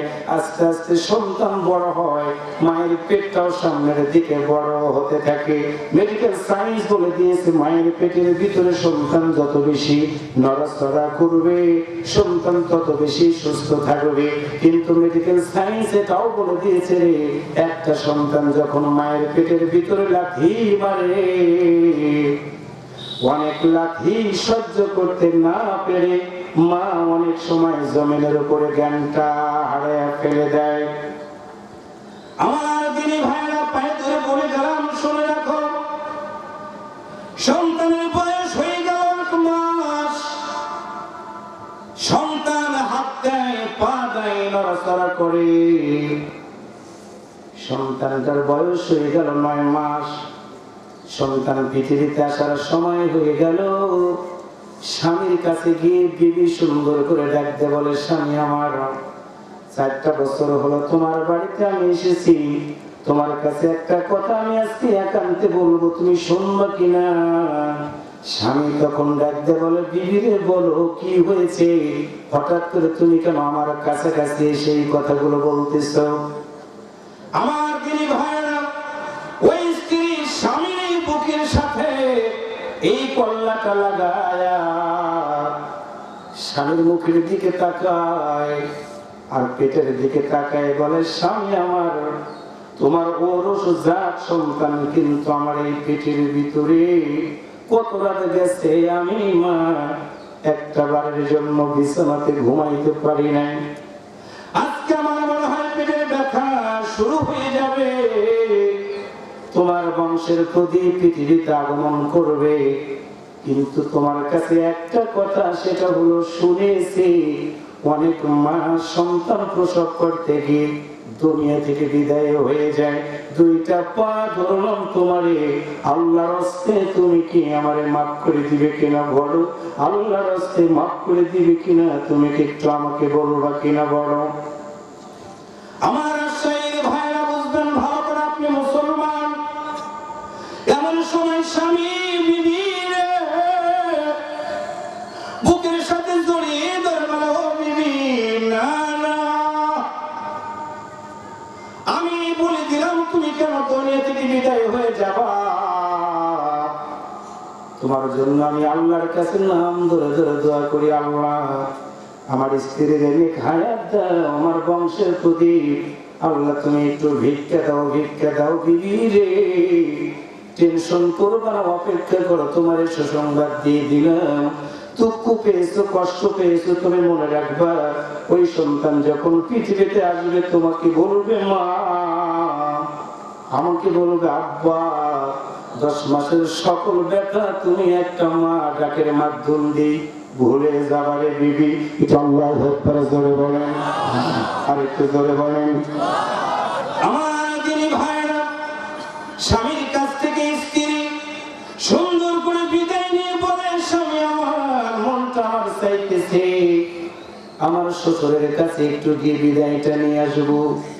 শ্বশুরের কাছে গিয়ে সুন্দর করে ডাক দিয়ে বল, আব্বা আপনার বংশের প্রতি পৃথিবীতে আগমন করবে, আমার দেখা শুরু হয়ে গেছে। আল্লাহর বান্দার আজকে আল্ট্রাসাউন্ড করার পর সিজার করা হয়। আমি রাকিবুলকে সিজার করা লাগে নাই, আবুল কালাম আজাদ বাইরে সিজার করা লাগে নাই, আব্দুল সামাদ বাইরে সিজার করা লাগে নাই। পায়ে ধরে বলে গেলাম, যুবক তোমাকে বললাম শুনবা বুঝবা। আল্লাহর নবী একজন যুবক দিয়ে সমাজ পরিবর্তন করেছেন, আগামী দিনেও একজন যুবক দিয়ে সমাজ পরিবর্তন করতে চাই। সেই যুবক যদি মাকে ভালো না বাসে রে, ওই যুবক যদি বাবাকে ভালো না বাসে রে, আল্লাহর জান্নাতে যেতে পারবে না। যুবক শুনে রাখো, কেমন করে তোমার মা তোমার মতো সন্তানটাকে তিল তিল করে পৃথিবীতে আসার সুযোগ করে দিল। ওই মেয়েটা স্বামীর কাছ থেকে বিদায় নিয়ে শ্বশুরের কাছে যায়। শ্বশুরকে ডাক দিয়ে বলে, আমার আব্বা নাই, পৃথিবী থেকে বিদায় হয়ে গেছে, আপনার মতো মানুষটাকে আব্বা বলে ডাকি। আপনার বংশের প্রদীপ পৃথিবীতে আসবে, কিন্তু আমার পেটের ব্যথাটা এত বেশি মনে হয় আমি আর বাঁচবো না, আল্লাহ রাস্তায় আপনি আমারে মাফ করে দেন। শ্বশুর পুত্রবধূকে ডাক দিয়ে বলে, বৌমা আল্লাহর কাছে দোয়া করি আমার আল্লাহ তাআলা যেন আমাদের বাড়িতে একটা সুন্দর মেহমান দান করে দিয়ে দেয়। আমার দিনী ভাইরা, ওই মেয়েটা সে বাড়ির মতো শাশুড়ির কাছে গিয়ে 2টা পা জড়িয়ে ধরে বলে, আপনিও মেয়ে মানুষ, আমিও মেয়ে মানুষ। আপনি জানেন সন্তান প্রসবের কি বেদনা, আমি বুঝি না মা, আমার কিন্তু মনটা যেন বলতেছে আমি আর মনে হয় বাঁচবো না।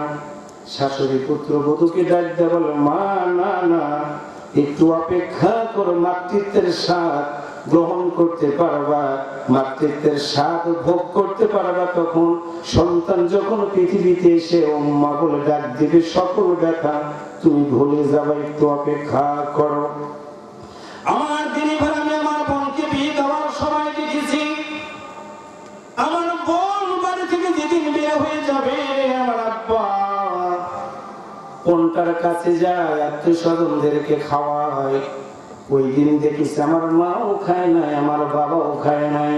সন্ধ্যার সময় গাড়ি এসে বোনকে যখন নিয়ে যায়, তখন আমি দেখিস আমার বোনটা আমার বাবার এই বুকের উপরে কল্লাটা রেখে ডুকরে ডুকরে কেঁদেছিল। বোনটাকে বিদায় দেওয়ার পর আমার আব্বার জ্ঞানটা হারিয়ে গিয়েছিল, মায়ের জ্ঞানটা হারিয়ে ফেলেছিল। মাকে বলেছিলাম, মা তুমি কেন কাঁদতেছো? এমন সময় বলেছিলাম, পড়ে বুঝবে না করে যাচ্ছে ধন অন্যের বাড়িতে দিতেছি রে। নতুন ছেলেটাকে ডাক দিয়ে বলেছিল, বাবা আমার মেয়েটাকে তুমি কোনোদিনের জন্য কষ্ট দিবা না, দুঃখ দিবা না।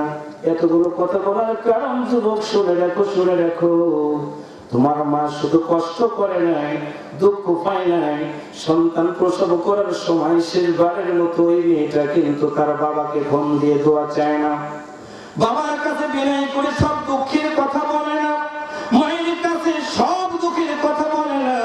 প্রসব রুমের ভিতরে নিয়ে যাওয়ার পরে মাকে যখন 2টা হাত শক্ত করে ধরা হয়, 2টা পা শক্ত করে ধরা হয়, মায়ের তখন 2টা চোখ বেয়ে বেয়ে পানিগুলো গড়িয়ে গড়িয়ে পড়ে। দাইকে বলে, বোন রে তুমি কি একটু হাতটা ছেড়ে দিবা না? তখন দাই বলেছিল, না রে বোন, হাত যদি ছেড়ে দেয় তুমি নড়বা, পাটা যদি নড়ে তোমার সন্তানকে তো ঠিক মতো দুনিয়ার বুকে আসতে পারবে না। আর সন্তান যদি দুনিয়ার বুকে আসতে না পারে, কোনদিনের জন্য তুমি মা হতে পারবে না। ওই সন্তান তোমাকে কোনদিন মা বলে ডাক দিতে পারবে না, পারবে না। মায়ের ভিতরে আওয়াজটা ঢোকার পর দুইটা হাত ধরে দেয়, দুইটা পা ধরে দেয়। ওই মা তখন আকাশের দিকে তাকায় দুইটা চোখের পানি ছেড়ে দিয়ে বলে, আল্লাহ, এই বিপদের সময় তুমি ছাড়া আমার এর কোনো আপন বলতে আর কেউ নাই, কেউ নাই। আমার মা এখন পাশে নাই, বাবা কাছে নাই, আমার স্বামীও পাশে নাই। আল্লাহর বান্দারা 10 মাসের বাচ্চা দুনিয়াতে আসার জন্য পাগলের মতো হয়ে যায়। আমার আল্লাহ বলে, বান্দারে দুনিয়াতে পাঠাবো। দুইটা পা একত্রিত করে ওই সন্তান মায়ের পেটে লাথি মারে। মেডিকেলের ভাষা হলো বেলুনের মতো ওই প্যাকেটটা ফেটে যায়। মায়ের ব্যথা তীব্র থেকে তীব্র হয়। আর একবার লাথি মারে প্যাকেটে ফেটে গিয়ে রক্তের স্রোতের মতো করে মায়ের জরায়ু থেকে রক্তগুলো বের হয়। বৃষ্টি হয়ে যাওয়ার পরে উঁচু জমিন থেকে নিচু জমিনের দিকে পানি যেমন করে গড়ে গড়ে যায়। মেডিকেলের ভাষা হলো নরমাল ডেলিভারি হওয়ার সময় একজন মায়ের শরীর থেকে প্রায় 1.5 লিটারের মতো রক্ত মায়ের জরায়ুর স্রোতের মতো করে বের হয়ে যায়। ওই রক্তের স্রোতের সাথে তোমার মতো আমার মতো সন্তান দুনিয়ার বুকে আমরা পড়ে যাই। আমার গায়ে ময়লা, হাতে ময়লা, পায়ে ময়লা, চোখে ময়লা, জমিনে পড়ার পর আমার মার জ্ঞান নাই, জ্ঞান নাই। দায় তাকায় দেখে আমার মা জ্ঞান হারিয়ে ফেলেছে। আমার আল্লাহ দেখতে বলে, বান্দিরে, না না, এই সময় তুমি যদি দুনিয়া থেকে বিদায় হয়ে যাও, তুমি কাকে কোলে নিবা? আমাদের মতো সন্তানটাকে আমার আল্লাহ একটা ধাক্কা মেরে দেয় ফেরেশতা দিয়ে। আমরা তখনই বলে, উম্মা। মেডিকেল সায়েন্সের ভাষা হলো কারেন্টের আগ মতো দ্রুত গতিতে উম্মা ডাকটা আমার আল্লাহ মায়ের কলিজার ভিতরে দিয়ে দেয়। মা তাকায় থাকে, মা উঠতে পারে না রক্তক্ষরণের কারণে। মায়ের শরীরটা দুর্বল হয়ে গেছে।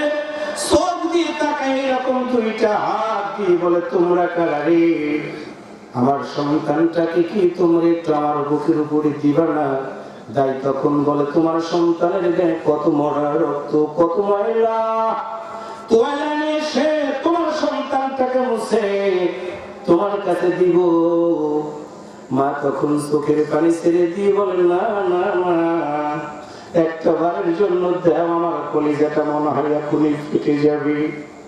দাইরা মিলে রক্ত মাখা সন্তানটা 2 হাত দিয়ে মায়ের কোলে যখন দেয়, রক্ত মাখা সন্তানটার কপালে মা চুমু দেয়।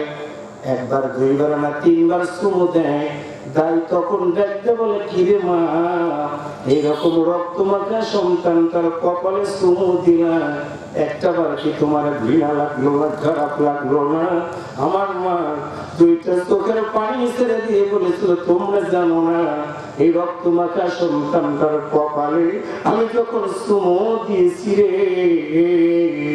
10টা মাসের সকল দেখা বেদনা গুলো আমি ভুলে গিয়েছি। আল্লাহু আকবার, জোরে বলো। আমার প্রিয় রাজশাহীর ভাইরা, এই জন্য আমি তোমাদের কাছে জানাই দিয়ে গেলাম, আমরা জান্নাতে যেতে চাই। আমি শুধু একা যাব না, আমার মাকে নিয়ে যাব। আমি শুধু একা জান্নাতে যাব না, আমার বিবিকে নিয়ে যাব। আমি শুধু একা জান্নাতে যাব না, আমার সন্তানগুলোকে আমি জান্নাতের ভিতরে নিয়ে যাব। এই জন্য আমার সিদ্ধান্ত নিতে হবে, প্রয়োজন যদি হয় দিনের জন্য যদি হিজরত করা লাগে রে, আমি বাড়ি ছাড়বো, ঘর ছাড়বো, ব্যবসা ছাড়বো, সব ছাড়বো, কিন্তু আল্লাহ তাআলাকে আমরা ছাড়বো না। 3 নম্বর হলো, আমার আল্লাহ তাআলা দেখতে পারেন, বন্ধুরে, আমি আল্লাহ তোমার জানাই দিয়ে দিলাম, দিন কায়েমের জন্য ঈমানুল্লাহ হিজরত করার পরেও যদি তোমার প্রয়োজন হয়, ওয়াজাহাদু ফি সাবিলিল্লাহ, আমি আল্লাহর জন্য সংগ্রাম করা লাগবে। ফায়াকুতুলুনা ওয়া ইউকতালুন, মারবা এবং মরবা, প্রয়োজন যদি হয় দিনের জন্য সংগ্রাম করা লাগবে। আল্লাহর বান্দারা আমরা সংগ্রাম করেছি, আল্লাহর জমিনে দিন কায়েমের আন্দোলনে শরীক থাকার মধ্য দিয়ে মানুষগুলোকে হাতছানি দিয়ে ডেকেছি, সবাই কিন্তু আমাদের ডাকে আসবে না। কোরআনের ডাকে আসবে তো তারা হুয়া জিতে বাকুম, আমার আল্লাহ তাদেরকে বাছাই করে নিয়েছেন, তারাই শুধুমাত্র কোরআনের ডাকে আসতে পারবে। আল্লাহ তারা বলেন, রাসূল বলে দাও, এই তিনটা কাজ যারা করবে আমি আল্লাহ জানিয়ে দিলাম, উলাইকা ইয়ারজুনা রাহমাতাল্লাহ, আমি আল্লাহর পক্ষ থেকে তাদের উপরে রহমত নাজিল হয়ে যাবে। আর রহমতটা নাজিল হওয়া শুরু হয়ে গেছে রে ভাই। ডান দিকে তাকান কোরআন বিরোধীরা, বাম দিকে তাকান কোরআন বিরোধীরা, সামনের দিকে তাকান কোরআন বিরোধীরা, এরপর চতুর্দিকে শুধু একটাই আওয়াজ, একটাই আওয়াজ, আল্লাহর জমিনে কোরআনের বিধান কায়েম হোক। আপনারা কি চান আল্লাহর জমিনে কোরআনের বিধান কায়েম হোক? কারা কারা চান একটু দুই হাত তুলে একটু আমার আল্লাহকে দেখায় দেয়। আল্লাহু আকবার জোরে বলেন। আমার দিনে বাইরে হাত নামান। আল্লাহ বলেন, উলাইকা ইয়ারজুনা রাহমাতাল্লাহ। কোরআনওয়ালারা কোনোদিন ভাবে নাই আমরা এত সুন্দর করে কোরআনের দাওয়াত দিব। কোরআনওয়ালারা কোনোদিন ভাবে নাই আমরা এত সুন্দর পরিবেশ পাবো। ত্যাগের বিনিময়ে আমার আল্লাহ তাআলা এত সুন্দর পরিবেশ করে দিয়েছে। আল্লাহ তাআলা এবার সুন্দর করে ডাক দিয়ে বলেন, বন্ধুরে শুনে রাখো, এই চারটা কাজ করার পর একদিন তোমাদের মৃত্যু হয়ে যাবে। কুল্লু নাফসিন যায়িকাতুল মাউত, একদিন মৃত্যুর স্বাদ গ্রহণ করবা। মরে যাবা যখন তোমার কবরে কেউ যাবে না, তোমার মা যাবে না, বাবা যাবে না, দাদা যাবে না, দাদি যাবে না, নানি যাবে না, কেউ কবরের ভিতরে যাবে না। শুনে রাখো, আমি আল্লাহ তোমারে জানাই দিয়ে দিলাম তোমার আমলনামাটা আমি আল্লাহ যেদিন দেখবো, যেদিন বলবো ইকরা কিতাবাকা কাফা বিনাফসিকা ইয়াউমা আলাইকা হাসিবা, বান্দারে তোমার আমলনামাটা আজকে পেশ করো। ওই দিন যদি আমার আমলনামার ভিতরে থাকে আমার ঈমান ছিল, আমার আমলনামার ভিতরে যদি থাকে আমার ঈমান ছিল, আমার আমল ছিল, জিহাদ ছিল, সংগ্রাম ছিল, আল্লাহর জমিনে দিন কায়েমের দাওয়াত দিতে গিয়ে জেলখানা যাওয়ার আমার মতো রেকর্ড ছিল, স্মৃতি কামারে সব লিপিবদ্ধ হয় না, কিন্তু কিরামান কাতিবিন সম্মানিত দুইজন লেখক আমাদের সব আমলনামাগুলো কিন্তু রেকর্ড করে রেখে দিতেছে। আল্লাহর বান্দারা মাটির কবরে আমার আল্লাহ যখনই রেখে দেওয়ার সময় হয়ে যাবে, আমার দরদের মা আমার কবরের ভিতরে যাবে না, আমার কোন নেতা যাবে না, কর্মী যাবে না। ওই সময় আমার আল্লাহ যদি ডাক দিয়ে বলেন, বান্দারে দুনিয়াতে যতদিন বেঁচে ছিলা ঈমান এনেছো, ঈমানের কারণে তুমি হিজরত করেছো, বাড়ি ছাড়া হয়ে গেছো, আজকে কত ভালো ভালো মানুষ কত কষ্ট করে জীবন চালাইছে রে, এই কথা যদি মনে হয় রাত ভেবে চোখের পানিগুলো গড়িয়ে গড়িয়ে পড়ে। যাদের সমাজের কোনো দোষ নাই, যাদেরকে কেউ অন্যায়কারী দেখে না, চোর বলে ডাকে না, ডাকাত বলে ডাকে না, অথচ এই সকল মানুষগুলো দিনের কারণে অনেক দিনের পরে দিন বাড়িতে পর্যন্ত ঘুমাইতে পারে নাই। আমি পায়ে ধরে বলে গেলাম, লা তাকনাতুমির রাহমাতিল্লাহ, আল্লাহর বান্দারা নিরাশ হবেন না। আমার আল্লাহ এই জন্য ডাক দিয়ে বলেছেন, বান্দারা লা তাহজান ইন্নাল্লাহ মা'ানা, ভয় পেয়ে যাবে না, চিন্তা করবে না। ইয়া আইয়ুহান নাবিয়্যু হাসবুকাল্লাহ ওয়া মান ইত্তাবা'আকা মিনাল মুমিনিন। বন্ধুরে, ডান দিকে কেউ নাই, বাম দিকে কেউ নাই, হাসবুকাল্লাহ, আমি আল্লাহ তোমার জন্য যথেষ্ট। ওয়া মান ইত্তাবা'আকা মিনাল মুমিনিন। বন্ধুরে, যারা মুমিনরা তোমার মতো নবীর ইত্তেবা করবে, আমি আল্লাহ তাদের জন্য যথেষ্ট। আজকের এই তাফসীর মাহফিল থেকে পায়ে ধরে বলে গেলাম, সকলকে দেখা শেষ, আগামীর দিন হবে কোরআনওয়ালাদের বাংলাদেশ। কেমনে হবে? আমার আল্লাহ নিজেই বলে দিয়েছেন, ইন্নাল্লাযীনা ক্বালু রাব্বুনাল্লাহ সুম্মা ইসতাকামু তাতানাজ্জালু আলাইহিমুল মালায়েকাতু আল্লা তাখাফু ওয়া লা তাহজানু ওয়া আবশিরু বিল জান্নাতিল্লাতী কুনতুম তুআদুন।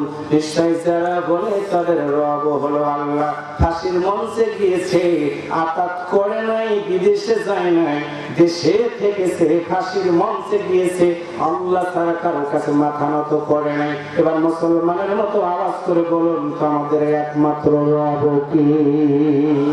আরেকটু জোরে বলেন কে? তাফসীরে তাফহিমুল কোরআনের ভিতরে পড়লাম,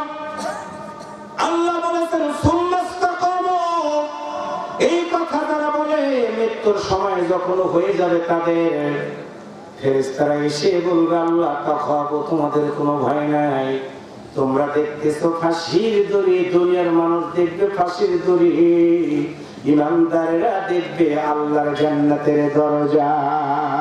ইয়া আইয়াতুহান নাফসুল মুতমাইন্না ইরজি'i ইলা রাব্বিকি রাদিয়াতাম মারদিয়া ফাদখুলি ফি ইবাদি ওয়াদখুলি জান্নাতি। আল্লাহু আকবার বলেন।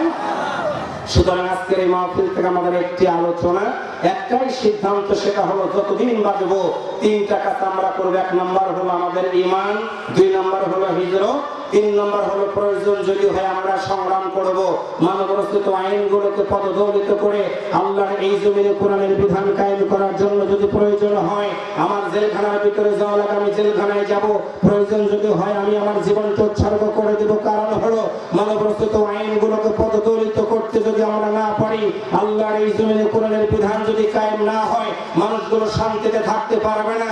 সুতরাং সকল মুসলমানের কাছে আজকে পায়ে হাত দিয়ে বলে গেলাম, আল্লাহর আইন সত্যকের শাসন কায়েম করার নিমিত্তে যতদিন আমার আল্লাহ তাআলা বাঁচায় রাখবে, আল্লাহর এই জমিনে সকল মানুষগুলোকে নিয়ে মুসলমানের মতো শেষবারের মতো দুই হাত তুলে আওয়াজ করে বলুন, আল্লাহর কোরআনের পক্ষে আমাদের থাকা দরকার আছে না নাই? তারা থাকতে রাজি আছেন? দু হাত তুলে আমার আল্লাহকে দেখায় দেন, হাত নামান, আল্লাহ তাআলা কবুল করে। সবাই একসাথে বলি আমিন। সবাই বলেন আস্তাগফিরুল্লাহ রব্বি মিন কুল্লি জাহমিন ওয়া আতুবু ইলাইহি লা হাওলা ওয়ালা কুওয়াতা ইল্লা বিল্লাহিল আলিয়্যিল আযীম। আপনারা কি দোয়া করেন? দোয়া করেন? আপনাদের কোনো কথা আছে? প্রিয় ভাই আমার, একদম ভাই এক মিনিট লাগবে ভাই, প্লিজ। আমি তো আপনাদের কাছে জানতে চাই, বলেন তো জান্নাতে যদি যেতে চাই কাজ করব কয়টা?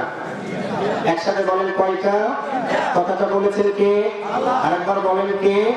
কোন সূরা? কত নম্বর আয়াত? 1 নম্বর ঈমান, 2 নম্বর হিজরত, 3 নম্বর সংগ্রাম। আমরা কি রাজি আছি? 4 নম্বর হলো আল্লাহ বলবেন উলাইকা ইয়ারজুনা রাহমাতাল্লাহ, দায়িত্ব পালন করবা, আমি আল্লাহ তোমাদের প্রতি রহমত দিব। সুবহানাল্লাহ বলেন। শুধু রহমত দিবে না, আল্লাহ বলেন তোমাদের জীবনের গুনাহ খাতা মাফ করে দিব। আল্লাহ যদি গুনাহ খাতা মাফ করে দেয়, আমরা কি আর কারো কাছে কোনো কিছু চাইবো? আল্লাহ তাআলা আমাদের কবুল করুক, একসাথে বলি আমিন। আল্লাহুম্মা আমিন।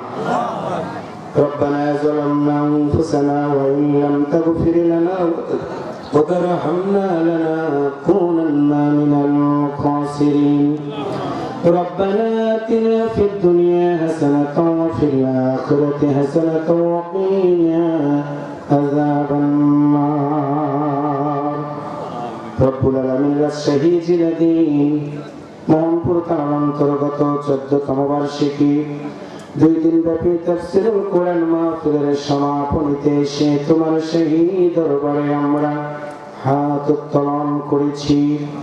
আল্লাহ কোরআন হাদিস থেকে কিছু কথা বলেছি, ভুল যদি হয়ে থাকে মাফ করে দাও। যা সওয়াব হয়েছে বিশ্ব নবীর রওজা মুবারকে পৌঁছে দাও। আল্লাহ तमाम পৃথিবীর মাটির নিচে যত মুমিন মুমিনাত অন্ধকার কবরের ভিতরে ঘুমায়, আল্লাহ তোর খাতিরে সকল মুর্দার কবরে আযাব তুমি মাফ করে দাও। ও মালিক, আমরা যারা হাত তুলেছি অনেকের মা বাবা অন্ধকার কবরের ভিতরে ঘুমাইতেছে, আল্লাহ সন্তান হয়ে হৃদয় থেকে দোয়া করে দিলাম যে তোমার বাবার কবর গুলো আল্লাহ জান্নাতের বাগান বানায় দাও। রব্বির হামহুমা কামা রব্বায়ানি সগীরা। আল্লাহ তাআলা পর্দার আড়ালে মা বোনেরাও হাত উত্তোলন করেছে। অনেক বোনের ঘরে আল্লাহ তুমি কোনো সন্তানাদি দাও নাই। ও মালিক, তোমার বান্দারে তোমার ভাবনা নাই, নিঃসন্তান দম্পতিদের ঘরে আল্লাহ একটা নেক সন্তান দান করে দাও। আল্লাহ মা বোনদের মনে যত ব্যথা আছে দূর করে দাও। আল্লাহ দিন কায়েমের জন্য মা বোনদেরকে অগ্রগামী ভূমিকা পালন করার তৌফিক দান করে দাও। আল্লাহ তাআলা মরে যেদিন যাবে জান্নাতের ভিতরে হযরত ফাতেমার সাথে থাকার সুযোগ করে দিও। আল্লাহ আজকের মাহফিলের সম্মানিত সভাপতি আমার প্রিয় ভাই আলহাজ মাওলানা আবুল কালাম আজাদ সাহেবকে কবুল করে নাও। প্রধান অতিথি আবুল কালাম আজাদ ভাইকে আল্লাহ কবুল করে নাও। অতিথিবৃন্দকে কবুল করে নাও। এই মাহফিলের আয়োজন যারা করেছে আল্লাহ তাদেরকেও তুমি কবুল আর মঞ্জুর করে নাও। আল্লাহ আব্দুস সামাদ ভাই আমার সাথে প্রায় দিনই কথা বলেছে, মালিক আমার ওই ভাইটাকে তুমি সুস্থতার চাদরে ঢেকে দাও। মাহফিল কমিটির সভাপতি আব্দুস সত্তার মাস্টার সাহেব সহ আল্লাহ ম্যানেজিং কমিটিতে যারা আছে সবাইকে দ্বীনের দায়ী হিসেবে কবুল আর মঞ্জুর করে নাও। এই বাজারে যতগুলো ব্যবসায়ী আছে আল্লাহ সকল ব্যবসায়ীদের ব্যবসায় বরকত দাও। তোমার কাছে একটি কথা মালিক, কোরআনের সমাজ ব্যবস্থা কায়েম হলে কত শান্তি মানুষ পায়। দুইটা চোখ দিয়ে একটা বারের জন্য দেখার সুযোগ করে দাও। আল্লাহ সন্ত্রাস জঙ্গিবাদ মাদকের হাত থেকে আমার দেশের যুবকদেরকে আল্লাহ তুমি বাঁচায় দাও। প্রতিটা যুবককে কোরআনের একজন দায়ী হিসেবে কবুল আর মঞ্জুর করে নাও। আগামীকাল সমাপনী দিন হবে মাহফিলের। আল্লাহ প্রতিটা মানুষ যেন দাওয়াতি কাজ করে এই মাহফিলটাতে লোকে লোকারণ্য হয়ে যায়। আল্লাহ তোমার বান্দা বান্দীদের মনটা নরম করে দিয়ে সেই পরিবেশ দান করে দিও। আল্লাহ আমার ভাই ইসমাইল আলম আল হাসানি অনেক মহব্বতের মানুষ আমার আল্লাহ, হৃদয় থেকে তার জন্য দোয়া করলাম। জগৎ বিখ্যাত আলেম হিসেবে তারে তুমি কবুল আর মঞ্জুর করে নাও। আল্লাহ তাআলা দ্বীনের জন্য যারা জীবন দিয়ে দিল শহীদ হিসেবে কবুল করে নাও। তাদের ত্যাগের বিনিময়ে আল্লাহ এদেশের জমিনটা কোরআনের শাসন ব্যবস্থা কায়েম করে দাও। আল্লাহ জানি না কখন মনে হয় এই দুনিয়া ছেড়ে যাওয়ার সময় হয়ে যাবে। ওই বিপদের সময় আমাদের সবার জবান দিয়ে মধুর কালেমা পড়াই দিও, লা ইলাহা ইল্লাল্লাহু মুহাম্মাদুর রাসূলুল্লাহ সাল্লাল্লাহু আলাইহি ওয়াসাল্লাম। আসসালামু আলাইকুম ওয়া রাহমাতুল্লাহ।